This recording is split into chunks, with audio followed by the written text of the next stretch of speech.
नमस्कार, आप देख रहे हैं इंडिया न्यूज। मैं हूं आपके साथ प्रतीक्षा चैल। चलिए देखते हैं खबरें फटाफट अंदाज में। फरीदाबाद में निकिता हत्याकांड की जांच करने के लिए एसआईटी की टीम निकिता के घर पहुंची और परिवार से पूछताछ की।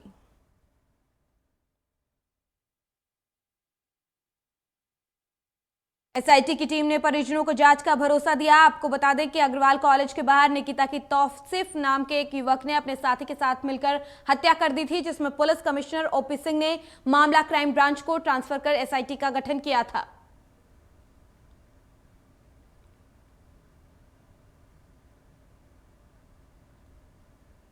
हरियाणा के बल्लभगढ़ में हुई निकिता तोमर की हत्या के बाद केंद्रीय राज्य मंत्री कृष्णपाल गुर्जर निकिता के परिवार को सांत्वना देने निकिता के घर पहुंचे।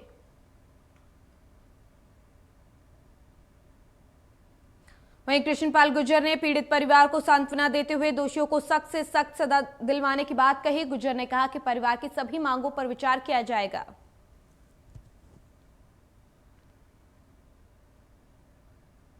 बॉलीवुड एक्ट्रेस कंगना रनौत ने निकिता तोमर मर्डर केस पर रिएक्शन दिया। कंगना ने ट्वीट कर लिखा कि देवी निकिता ने जो किया वो जौहर से कम नहीं, वो मिट गई हैं मगर मर नहीं सकती। हम निकिता का ये बलिदान कभी नहीं भूलेंगे। कंगना रनौत ने भारत सरकार से विनती की है कि देवी नीरजा की तरह देवी निकिता को भी ब्रेवरी अवार्ड से नवाजा जाए।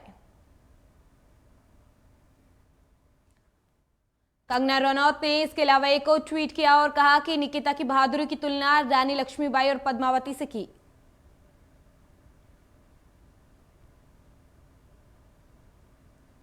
कृषि कानून को लेकर पंजाब में प्रदर्शन जारी। ऐसे में पक्ष और विपक्ष एक दूसरे पर वार पलटवार कर रहे हैं। इसी कड़ी में राजकुमार वेरका ने केंद्र सरकार पर निशाना साधते हुए कहा कि केंद्र सरकार पंजाब को दबाने की कोशिश कर रही है।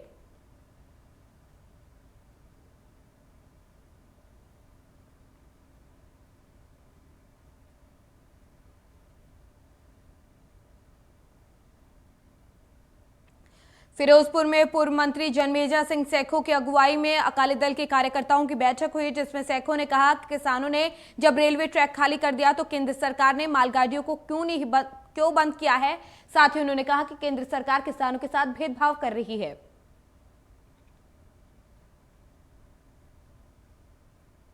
पोस्ट मैट्रिक घोटाले को लेकर पटियाला में अकाली दल के विधायक पवन टिन्नू ने प्रेस कॉन्फ्रेंस की और कहा कि सरकार धर्मसौध को बचाने की कोशिश में लगी है, जिसे हम किसी भी हाल में पूरा नहीं होने देंगे। वहीं केंद्र सरकार पर निशाना साधते हुए पवन टिन्नू ने कहा कि पीएम इस समय अड़ियल रवैया अपनाए हुए हैं। हम इस कानून के खिलाफ खड़े हैं और किसानों का साथ कंधे से कंधा मिलाकर देते रहेंगे।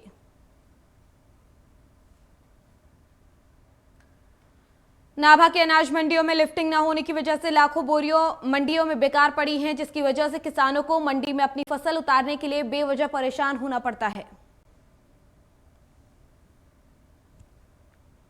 वहीं इसे लेकर नाभा मार्केट समिति के सचिव गुरदीप सिंह ने कहा कि मंडी में पुख्ता इंतजाम किए गए हैं, लेकिन लिफ्टिंग न होने की वजह से समस्या का सामना किसानों को जरूर करना पड़ा है।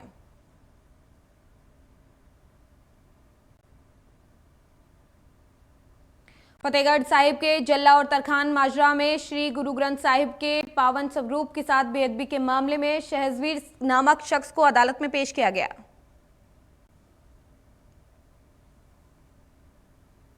शहजवीर की पेशी वीडियो कॉन्फ्रेंसिंग के जरिए हुई, जहां पर अदालत ने उसे 15 दिन के लिए पुलिस रिमांड पर भेज दिया है।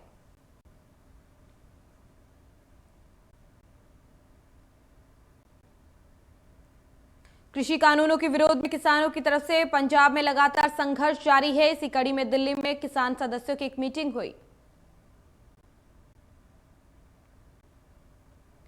दिल्ली में हुई किसानों की बैठक में 5 नवंबर को पूरे देश में चक्का जाम करने का ऐलान किया गया। वहीं किसान संगठनों ने 26 और 27 नवंबर को दिल्ली का घेराव करने का ऐलान किया है।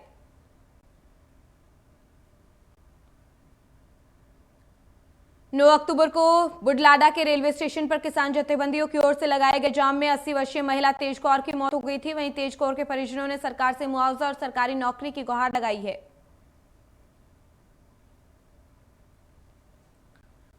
इस दौरान मानसा में मंगलवार को भारतीय किसान यूनियन ने डिप्टी कमिश्नर के घर का घेराव किया। साथ ही भारतीय किसान यूनियन ने कहा कि सरकार जल्द ही मांगों को पूरा करे, नहीं तो प्रदर्शन और तेज किया जाएगा।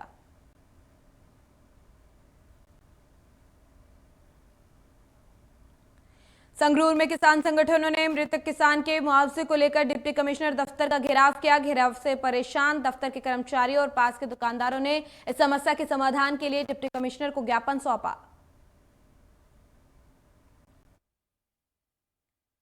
डीसी दफ्तर की महिला कर्मी परमिंदर कौर ने बताया कि किसान संगठनों द्वारा पिछले बृहस्पतिवार से मृतक किसान के मुआवजे को लेकर डीसी दफ्तर का घेराव किया जा रहा है। यही नहीं, दफ्तर के कर्मचारी और अन्य किसी भी व्यक्ति को दफ्तर के अंदर नहीं जाने दिया जा रहा। इतना ही नहीं, अलग अलग जगह से दफ्तर के कर्मचारी हर रोज दफ्तर से वापस जा रहे हैं। वहीं दफ्तर के नजदीक के दुकानदारों ने कहा कि किसानों के संघर्ष की वजह से उनका कारोबार भी पूरी तरह से ठप हो गया है, जिसको लेकर अब डिप्टी कमिश्नर से गुहार लगाई गई है।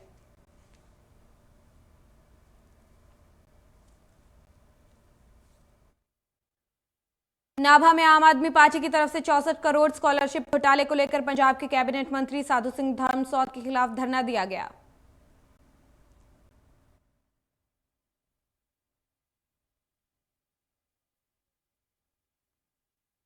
एसजीपीसी के चुनाव को लेकर मुहिम तेज हो गई है। फगवाड़ा के होशियारपुर रोड पर स्थित रैयत इंडस्ट्री में पंथक अकाली लहर की तरफ से एक कार्यक्रम का आयोजन किया गया, जिसमें पूर्व जत्थेदार रणजीत सिंह अपने साथियों सहित विशेष रूप से पहुंचे।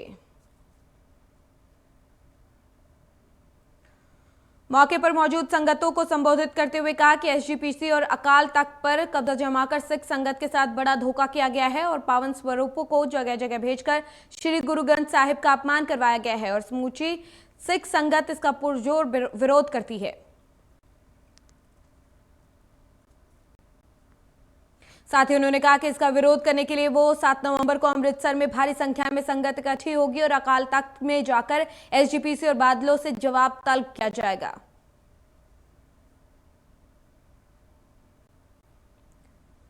पटियाला में पंजाब प्रदूषण नियंत्रण बोर्ड ने बताया कि विभाग ने लगभग 2000 चालान काटे हैं और लगभग 55 लाख रुपए का जुर्माना अब तक लगाया गया है।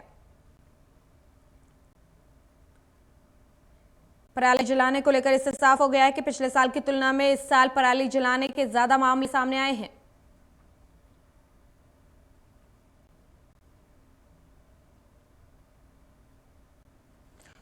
होशियारपुर के गाना रोड की हालत पिछले कई सालों से खराब है। वहां से गुजरने वाले मोहल्ला वासियों को भारी परेशानी का सामना करना पड़ता है।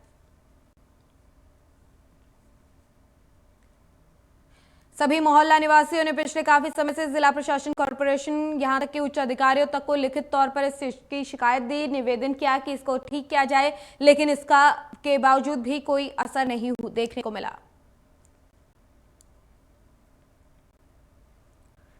किसानों की तरफ से कृषि कानून के विरोध में अमृतसर भटिंडा नेशनल हाईवे और गांव उस्मा स्थित टोल प्लाजा पर 26वें दिन भी धरना दिया गया। इस मौके पर किसानों ने सरकार के खिलाफ जमकर नारेबाजी की और विरोध जताया।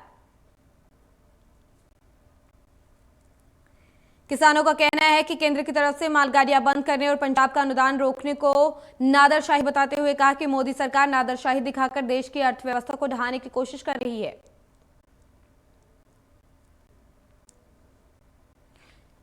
केंद्रीय कृषि कानूनों के विरोध में संघर्ष कर रहे किसानों के आंदोलन के बीच केंद्र सरकार की ओर से एक बार फिर से ट्रेनों को बंद करने का फैसला लिया गया, लेकिन इसी बीच पंजाब की औद्योगिक नगरी लुधियाना की इंडस्ट्री में हालात दिन ब दिन बुरे होते जा रहे हैं।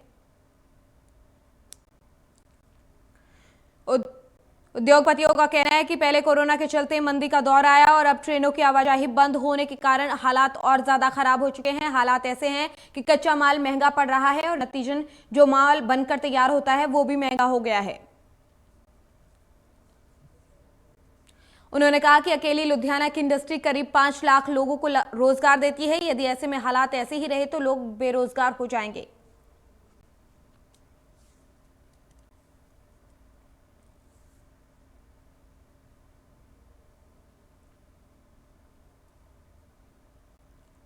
पठानकोट के बमियाल गांव के प्राइमरी हेल्थ सेंटर में ना तो कोई डॉक्टर है, ना ही कोई सुविधा। हेल्थ सेंटर के अंदर जो मशीनें हैं वो भी खस्ता हालत में हैं। बॉर्डर के इलाके के लोगों को इलाज के लिए करीब 25 किलोमीटर दूर पठानकोट के सिविल अस्पताल में आना पड़ता है। लोगों की मांग है कि सरकार जल्द से जल्द इन स्वास्थ्य सुविधाओं को मुहैया करवाए और उनकी परेशानी को दूर करे। पंजाब सरकार के खिलाफ रोष प्रकट करते हुए लुधियाना बस स्टैंड पर पनबस कॉन्ट्रैक्ट वर्कर्स यूनियन की तरफ से रोष रैली निकाली गई।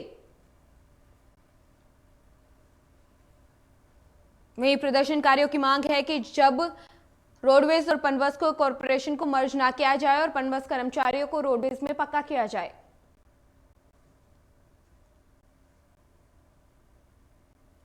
दिवाली का त्योहार नजदीक है, ऐसे में पटाखों की बिक्री धड़ल्ले से जारी है। ताजा मामला जालंधर के खांपरा इलाके का है, जहां एक बम पटाखे के गोदाम में अवैध रूप से बिक्री चल रही थी। वहीं गोदाम मालिक ने इंडिया न्यूज की टीम के साथ बदतमीजी की।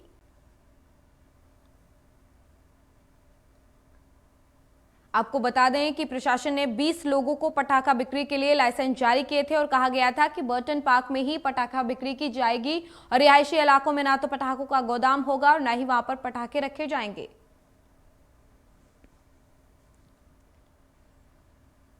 पठानकोट में डलहौजी रोड पर बनी टेलीकॉम की दुकान में अचानक आग लग गई। इस दौरान दुकान में रखा सारा सामान जलकर राख हो गया।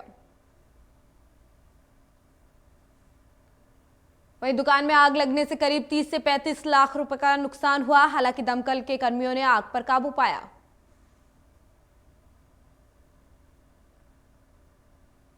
तरनतारन में नशा मुक्ति केंद्र से मरीजों की 3000 गोलियां चोरी होने का मामला सामने आया है। चोरी की पूरी वारदात सीसीटीवी में कैद हो गई। केंद्र के इंचार्ज डॉक्टर अमनदीप सिंह चावला ने बताया कि एक व्यक्ति खिड़की की ग्रिल तोड़कर अंदर दाखिल हुआ और अलमारी के दरवाजे को तोड़कर गोलियां लेकर फरार हो गया। वहीं थाना शहरी तरनतारन पुलिस की तरफ से अनजाने व्यक्ति के खिलाफ मामला दर्ज कर लिया गया है और मामले की जांच शुरू कर दी गई है। फाजिल्का के गांधीनगर निवासी का कोरोना महामारी के बीच आर्थिक तंगी की वजह से ट्रक ऑपरेटर ने आत्महत्या कर ली। पुलिस ने शव को कब्जे में लेकर पोस्टमार्टम के लिए अस्पताल में भेजा और मामला दर्ज कर कार्रवाई शुरू कर दी है।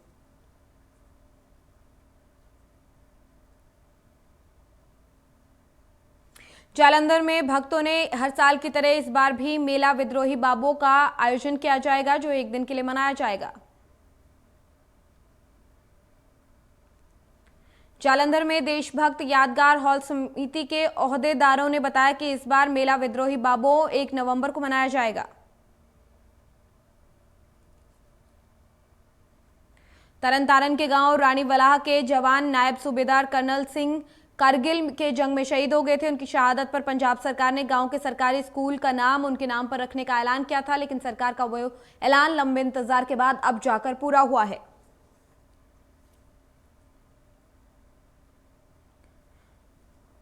बीएसएफ की बटालियन की तरफ से चौकी नौशहरा ढाला पर एक प्रोग्राम का आयोजन किया गया। इस प्रोग्राम में अलग अलग गांवों ने हिस्सा लिया। इस दौरान बीएसएफ की तरफ से वॉलीबॉल टूर्नामेंट करवाया गया। इस दौरान विजेता टीम को इनाम भी दिए गए।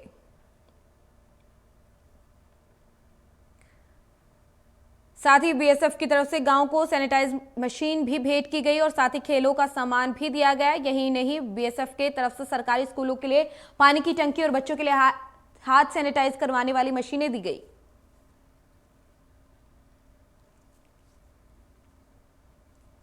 पालमपुर को नगर निगम का दर्जा मिल गया है। लंबे समय से नगर परिषद से आगे बढ़ने की राह देख रहे पालमपुर को 2003 के बाद से लगातार जिला और नगर निगम का दर्जा देने की मांग की गई थी। पालमपुर को नगर निगम का दर्जा दिलाने के लिए बीजेपी के वरिष्ठ नेता और पूर्व मुख्यमंत्री शांता कुमार भी आगे आए थे। इसके बाद सरकार ने पालमपुर को नगर निगम का दर्जा दे दिया है। पालमपुर नगर निगम ने नगर परिषद क्षेत्र समेत आसपास की 14 पंचायतें शामिल होंगी। बीजेपी से अपनी बड़ी उपलब्धि मान रही है।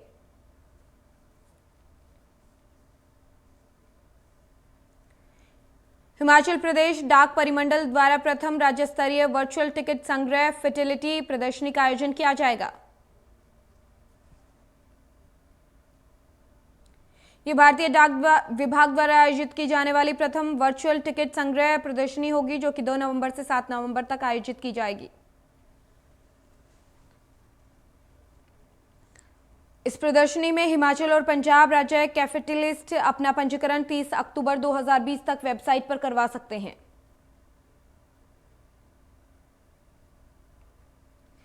प्रदर्शनी में फिलेटिक फ्रेम्स प्रदर्शित किए जाएंगे और इसके लिए फीस तय की जाएगी, जिसकी पूरी जानकारी वेबसाइट पर देखी जा सकती है। वहीं चीफ पोस्टमास्टर हिमाचल परिमंडल मीरा रंजन ने बताया कि हिमाचल प्रदेश और पंजाब से संबंध रखने वाले 18 साल की आयु तक के छात्रों को विभिन्न प्रतियोगिताओं का आयोजन किया जाएगा, जिसमें वो हिस्सा ले सकते हैं।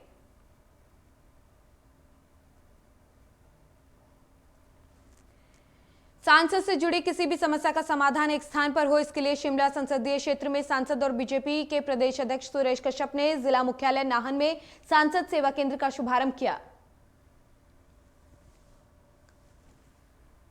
इस मौके पर स्थानीय विधायक डॉक्टर राजीव बिंदल, बीजेपी सिरमौर जिलाध्यक्ष विनय गुप्ता समेत दर्जनों बीजेपी कार्यकर्ता मौजूद रहे।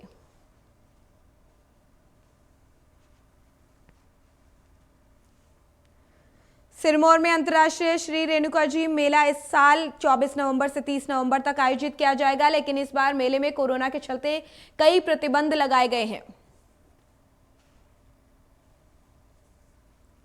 इस बार भगवान परशुराम की शोभा यात्रा में न्यूनतम लोगों को ही सम्मिलित करने की अनुमति होगी और साथ ही सभी को मास्क लगाकर भाग लेना होगा। सोशल डिस्टेंसिंग का भी पालन करना होगा। मेले को लेकर आयोजित एक बैठक में उपायुक्त सिरमौर डॉक्टर आर.के. परूथी ने बताया कि मेले के दौरान ना तो कोई सांस्कृतिक कार्यक्रम होगा, ना ही दुकानें, सरकारी प्रदर्शनियां लगाई जाएंगी। इस दौरान सभी देवपालकियां रेणुका जी मंदिर में रहेंगी और वहीं लोग दर्शन कर सकेंगे। नाहन में पुलिस की तरफ से रन फॉर यूनिटी का आयोजन किया गया, जिसमें एसपी सिरमौर अजय कृष्ण शर्मा ने बतौर मुख्य अतिथि शिरकत की। कार्यक्रम में पुलिस जवानों के अलावा छठी आरबी बटालियन के साथ खिलाड़ियों ने और बच्चों ने भी हिस्सा लिया। वहीं हौसला अफजाई के लिए एसपी सिरमौर ने खुद पुलिस जवानों और बच्चों के साथ करीब 1 किलोमीटर की दौड़ लगाई। साथ ही देश के लिए बलिदान देने वाले पुलिस जवानों को भी याद किया गया। एसपी ने बच्चों को कोरोना काल के प्रति जागरूक करते हुए कोविड-19 के नियमों का पालन करने की अपील यहां पर उनसे की।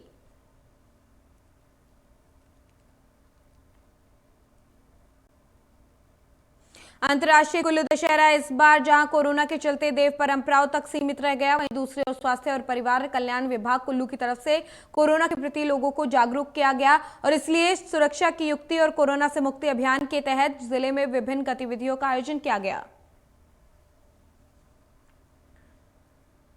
स्वास्थ्य विभाग द्वारा जिला भर में जहां नुक्कड़ नाटक का आयोजन किया जाएगा, वहीं पैम्पलेट के माध्यम से भी ग्रामीण इलाकों में लोगों को जागरूक किया जाएगा। वहीं आशा वर्कर भी घर घर जाकर बुजुर्गों के स्वास्थ्य की जांच करेंगी।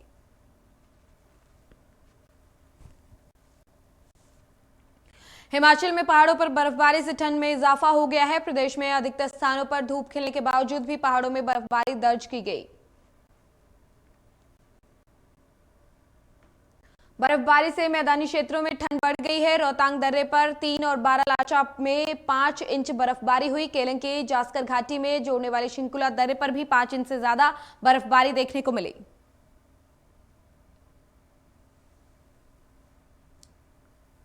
नाहन में नुक्कड़ नाटक के जरिए लोगों को सामाजिक दूरी और फेस मास्क पहनने को लेकर जागरूक किया गया। इस दौरान गीत संगीत के माध्यम से दर्शकों का मनोरंजन भी किया गया। कुल्लू में कोरोना से बचाव के बारे में पैम्पलेट भी ग्रामीण इलाकों में बांटे गए ताकि जिला कुल्लू में कोरोना के संक्रमण को फैलने से रोका जा सके।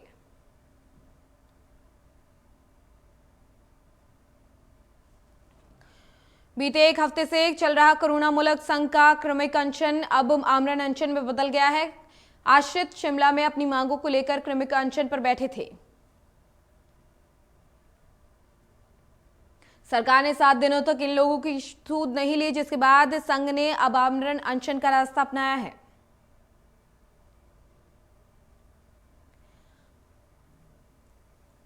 नालागढ़ में यूपी से भागा हुआ प्रेमी जोड़ा बद्दी पुलिस के हाथ लगा। आपको बता दें कि यूपी से मुस्लिम युवक ने एक हिंदू युवती से प्रेम किया और उसे लेकर नालागढ़ पहुंचा, जहां पर इस प्रेमी जोड़े को पुलिस ने हिरासत में लिया है। आपको बता दें कि प्रेमी जोड़ा छुपकर अपने दोस्त के यहां रह रहा था। इस प्रेमी जोड़े को विश्व हिंदू परिषद बीबीएन के अध्यक्ष गुरदयाल की मदद से पकड़ा गया।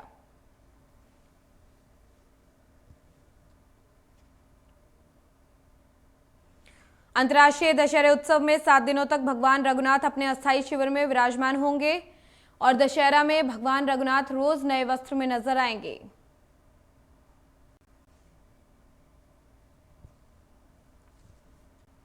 जम्मू कश्मीर में सेना ने आतंकियों का सफाया किया। बडगाम एनकाउंटर में सेना के जवानों ने 2 आतंकियों को ढेर किया। बाकी आतंकियों की तलाश के लिए सर्च ऑपरेशन जारी है।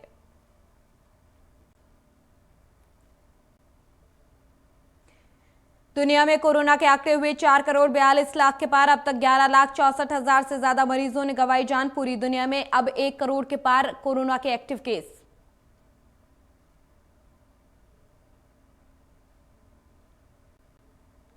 अमेरिका में कोरोना ने जमकर मचाई तबाही। कुल मरीजों की संख्या 90 लाख के पार। अब तक 58,77,000 से ज्यादा मरीज ठीक।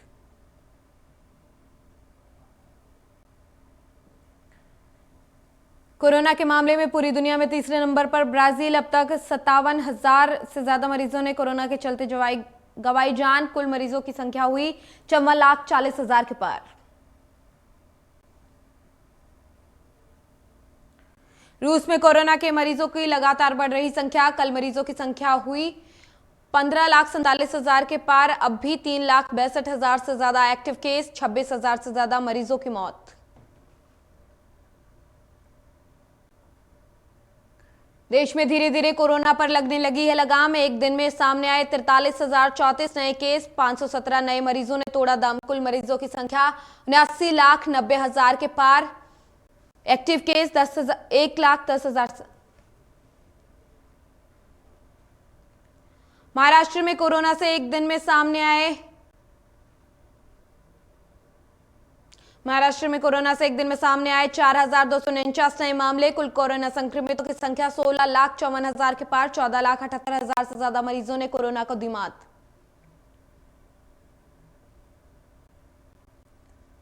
तमिलनाडु में कोरोना से हाहाकार। एक दिन में सामने आए 1,998 नए मामले। अब भी 27,000 से ज्यादा एक्टिव केस। अब तक 10,983 से ज्यादा की मौत। आंध्र प्रदेश में एक दिन में सामने आए कोरोना से 2,298 नए मामले। मरीजों का आंकड़ा हुआ 8,11,000 के पार। 27,000 से ज्यादा एक्टिव केस। यूपी में कोरोना से लोगों का बुरा हाल। एक दिन में मिले 1,573 नए मामले। अब तक 4,40,000 से ज्यादा मरीज हुए ठीक। राजस्थान में कोरोना के 16,000 के करीब एक्टिव केस। एक दिन में 422 नए केस।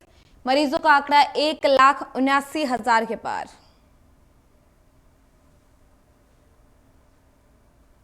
दिल्ली में लगातार बढ़ रहा कोरोना का संक्रमण। 24 घंटे में सामने आए 3,845 नए केस। 34 लोगों की हुई मौत। 27,000 से ज्यादा एक्टिव केस। हरियाणा में कोरोना मरीजों का आंकड़ा हुआ 1,60,000 के पार। पिछले 24 घंटे में मिले 988 नए मरीज। 10 की मौत। एक्टिव केस 10,000 से ज्यादा। पंजाब में कोरोना के 346 नए मामले आए सामने, जिसके बाद कुल कोरोना संक्रमितों की संख्या 1,32,000 के पार।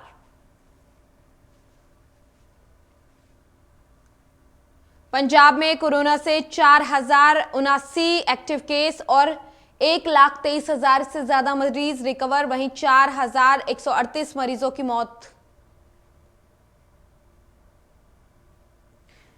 हिमाचल में कोरोना का कहर लगातार बढ़ता जा रहा है, जहां पिछले 24 घंटे में कोरोना के 231 नए मामले सामने आए। हिमाचल में अब तक कोरोना संक्रमितों की संख्या 21,000 से के करीब और 18,000 से ज्यादा मरीजों ने कोरोना को दी मात। हिमाचल में कोरोना के 2,520 एक्टिव केस, जबकि 293 मरीजों की कोरोना से मौत हो चुकी है।